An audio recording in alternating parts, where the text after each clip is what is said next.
Hello, my name is Fernando Rizzato and I'm here for a lightning talk about how to use your old phone as a security cam.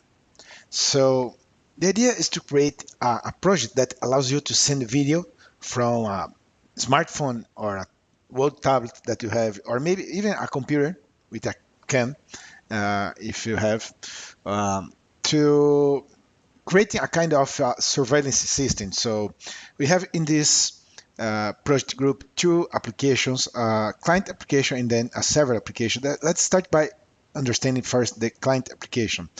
So in the client side, we are using here a camera component that allows you to grab video from your smartphone or and support device.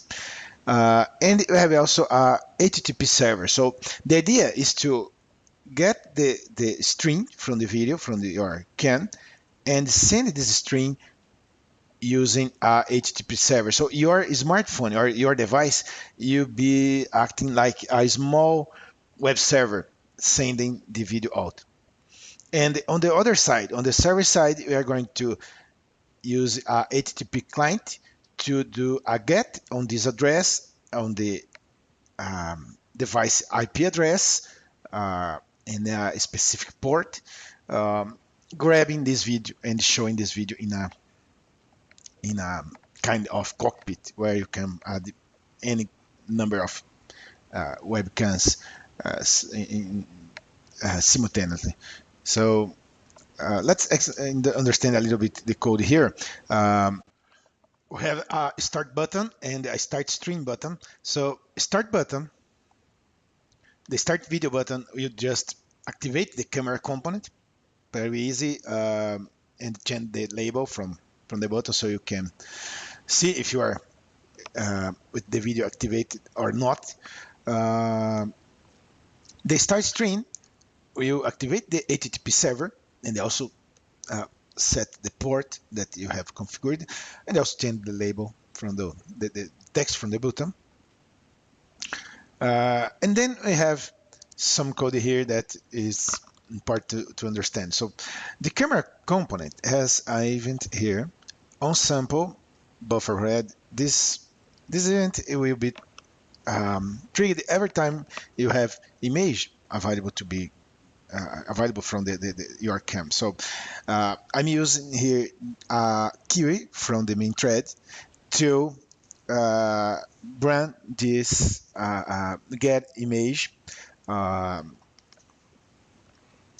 procedure without blocking the interface. So using this query, this method will be executed when the device has time to execute the method, not in the you keep the interaction with the application better.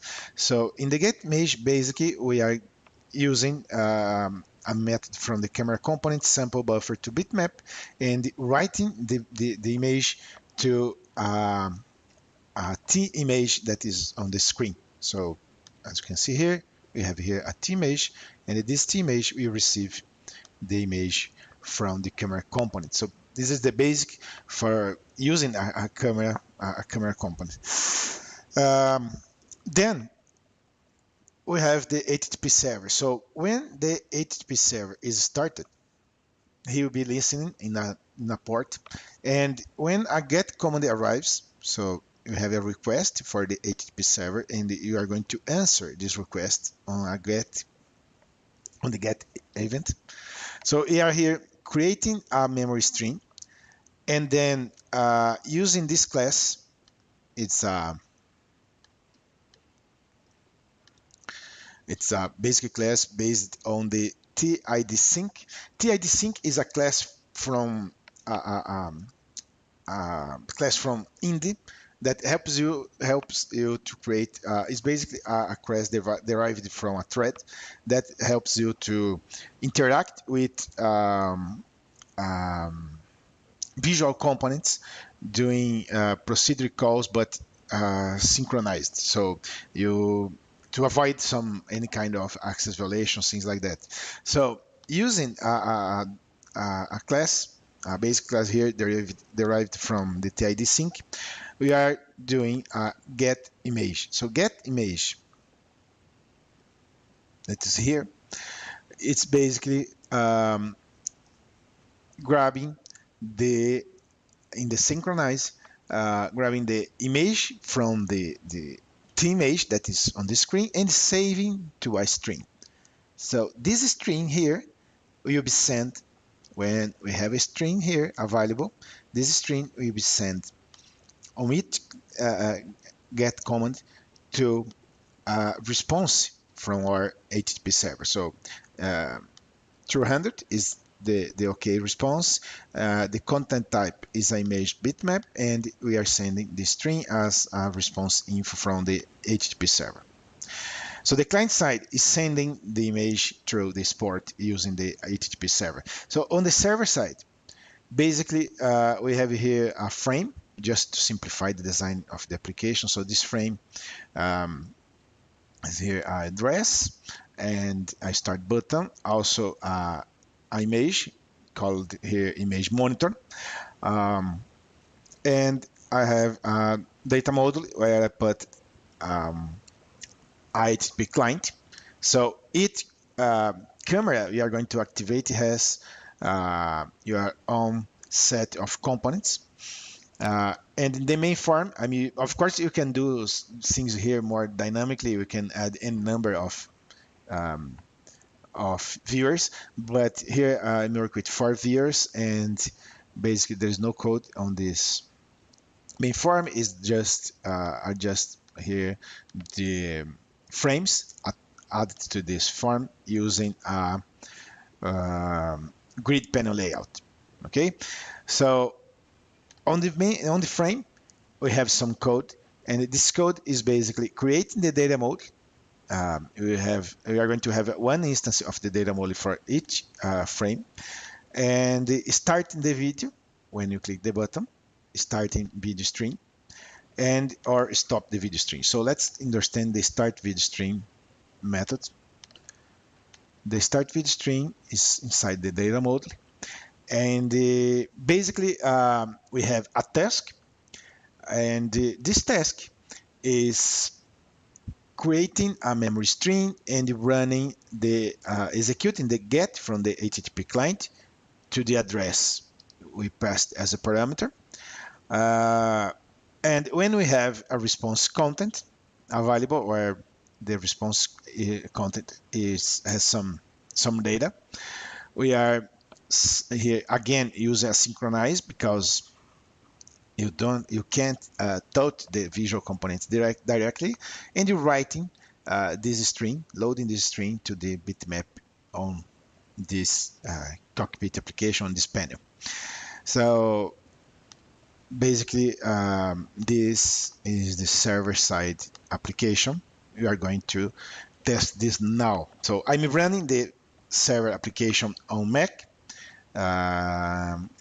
It's a multi-device application, so can run on Mac or Windows, whatever. So I'm running this application on Mac,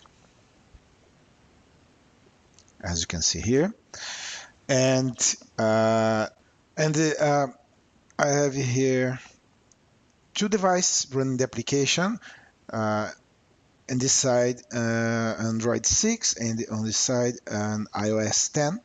So I will start the client application on the both devices. As you can see,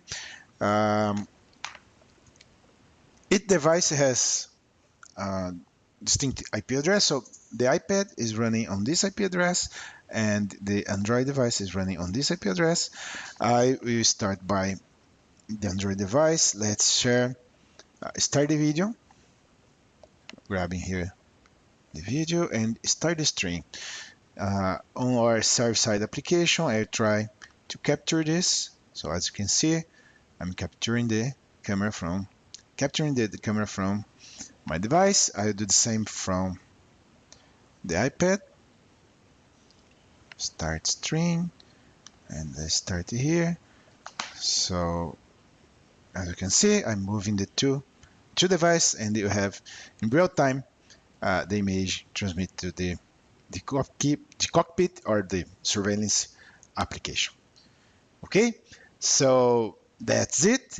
It's a way to send images, video from your device to another application and maybe use this as a security system. Uh, the samples are already available here on Code Central. Of course, there are space for improvements. I'm planning to expand this sample and add some communication using also app tethering to send the IP address to the server automatically. Maybe find a way to record the video on the server side when necessary, things like that. But I think it's a good start point. Here you have my contact details again. Thank you for your time. Bye bye.